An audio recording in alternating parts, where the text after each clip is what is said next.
সাফ নারী অনূর্ধ্ব-20 চ্যাম্পিয়নশিপ যেন এক নাটকের মঞ্চ। ঘটে চলেছে নানান বিরল ঘটনা।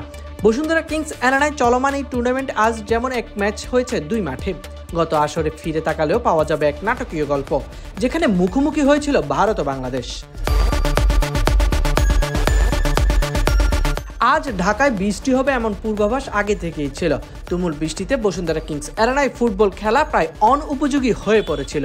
তারপরও বাংলাদেশ ও ভুটানের মধ্যকার ম্যাচটি সেখানেই মাঠে গড়ায়। তবে প্রথমার্ধ শেষে ম্যাচের পরিচালকরা বুঝতে পারেন এখানে আর ম্যাচ চালানো সম্ভব নয়। কয়েক দফা মাঠ ঘুরে দেখার পর 3 ঘন্টা বিরতি দিয়ে দ্বিতীয়ার্ধ শুরু হয় সামান্য দূরত্বে থাকা বসুন্ধরা কিংসের অনুশীলন মাঠে। বাংলাদেশ ও ভুটান দুই দলের সঙ্গে 1 ঘন্টা বিলম্ব হওয়ার পর মিটিং হয়। সেই মিটিংয়ে দুই দলই আজ খেলা শেষ হওয়ার পক্ষে মত দেয়।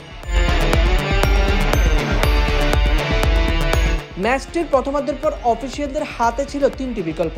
প্রথমত, তারা ম্যাচটি পরিত্যক্ত করতে পারত, এতে পয়েন্ট ভাগাভাগি হতো দুই দলের মধ্যে।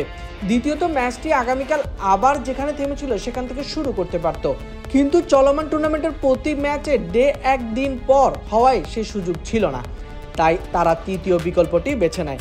যেহেতু দিনে আরেকটি ম্যাচ ছিল, তাই মূল স্টেডিয়ামের পাশে থাকা বসুন্ধরা কিংসের অনুশীলন মাঠে ম্যাচ দুটো স্থানান্তর করার সিদ্ধান্ত নেয় আয়োজকরা।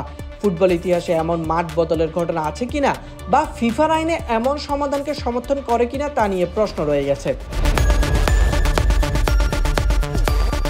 এবার ফেরা যাক আগের নাটকীয়তায়। গত বছর ফেব্রুয়ারিতে হওয়া সাফ অনূর্ধ্ব-20 চ্যাম্পিয়নশিপের নাটকীয় ফাইনালের কথা সবারই মনে আছে। ঢাকার কমলাপুর স্টেডিয়ামে 1-1 গোলে শেষ হওয়া বাংলাদেশ ও ভারত ফাইনালের ভাগ্য নির্ধারণ হয়েছিল টাইব্রেকারে। সেখানেও ছিল চরম নাটকীয়তা। দুই দলে নিয়েছিল 11টি শট। শ্রীলঙ্কার ম্যাচ কমিশনার তার গোল পাকিয়ে ফেলে সেভাবেই শেষ হয় ফাইনাল। হয় টস নাটকীয়তা, ভারত টসে জেতার পরপরই সিদ্ধান্ত বাতিল হয়, মাঠ ছেড়ে চলে যায় তারা। শেষ পর্যন্ত সাফ বাংলাদেশ ও ভারতকে যৌথ চ্যাম্পিয়ন ঘোষণা করে। এমন সব অদ্ভুত কাণ্ড সাউথ এশিয়ান ফুটবল ফেডারেশনে দেখা যায়।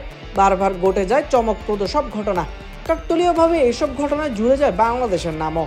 ফুটবল আসলেই আনপ্রেডিক্টেবল। বাংলাদেশের ক্ষেত্রে তা ব্যাপকভাবে সত্য।